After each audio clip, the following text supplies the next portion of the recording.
Box office the Ram Charan game changer movie 7వ రోజు 7 రోజులనైతే complete చేసుకోవడానికి సిద్ధమైంది. సినిమాని ఆపాలని వసూలు ఎంత వీలైతే అంత తగ్గించాలని బాగా ట్రై చేస్తున్నారు. దీనికి తగ్గట్టుగానే మొదటి ఈ సినిమా రిలీజ్ రోజునే ప్రింట్ ఆన్లైన్లో పెట్టేశారు. ఇప్పుడు లోకల్ టీవీ ఛానల్స్లో ఏకంగా టెలికాస్ట్ కూడా చేసేస్తున్నారు. సినిమాని టీవీలో కూడా ప్రసారం చేయడం అంటే భారీ కుట్ర జరుగుతుందని చెప్పాలి.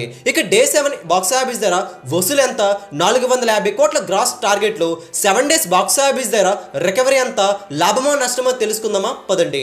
డే 7 చూసుకుంటే ఏపీ తెలంగాణలో గత 4 రోజుల నుండి పండుగ సెలవులు బాగా కలిసి వచ్చాయి గేమ్ చేంజర్కి.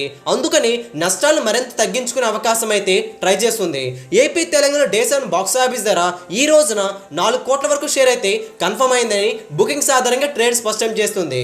ఆఫ్లైన్లో భారీగానే గ్రోత్ అయితే ఉంది.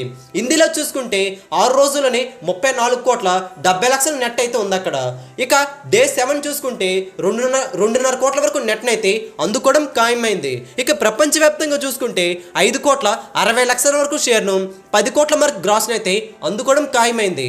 ఈరోజు బుకింగ్స్ ఆధారంగా చెబుతున్నాం. ట్రేడ్ లెక్కలో చెప్పుకోవాలంటే ఈ రోజున 90,000కు పైగా టికెట్స్ అయితే తెగుతున్నాయట. 7 days box office the gross చూసుకుంటే 7 రోజుల్లో ప్రపంచవ్యాప్తంగా 450 కోట్ల గ్రాస్ టార్గెట్లో 251 కోట్ల గ్రాస్ అయితే రికవరీ జరిగింది. ఇంకా ఈ సినిమా ఇట్టుకు అనిపించుకోవాలంటే 200 కోట్ల గ్రాస్ అయితే రావాలి. 223 కోట్ల షేర్ టార్గెట్తో బరిలోకి అయితే దించారు. ఇప్పటి వరకు 7 డేస్ బాక్స్ ఆఫీస్ దగ్గర 126 కోట్ల షేర్ అయితే రికవరీ జరిగింది. సినిమా ఇట్టు అనిపించుకోవాలంటే 97 కోట్ల వరకు షేర్ రాబడితే సరిపోతుంది. మరి 97 కోట్ల షేర్ను 200 కోట్ల గ్రాస్ను మిగతా రోజులు రాబడితే గేమ్ చేంజర్ నష్టాలను తప్పించుకునే అవకాశం అయితే ఉంది. మరొక 2 వారాల పాటు స్టడీ రన్ ఉంటే మాత్రం చాలా వరకు సేఫ్ అయ్యే అవకాశాలు అయితే ఉంటాయి. ఇప్పటికైతే పర్వాలేదనిపించే విధంగా వసూలు అయితే వస్తున్నాయి. నిర్మాత చాలా వరకు నష్టాలను తగ్గించుకునే అవకాశం అయితే కనిపిస్తుంది. ఒక పక్క మొదట టాక్ అయితే బ్యాట్ చేశారు. మరొక వైపు ఇప్పుడు టీవీలో కూడా టెలికాస్ట్ అయితే చేసేస్తున్నారు. ఇది భారీ కుట్రని ట్రేడ్ వర్గాలు కూడా చెబుతున్నాయి. మరి పాపం రామ్ చరణ్ అని టాలీవుడ్ మొత్తం కూడా అనుకుంటున్నారు.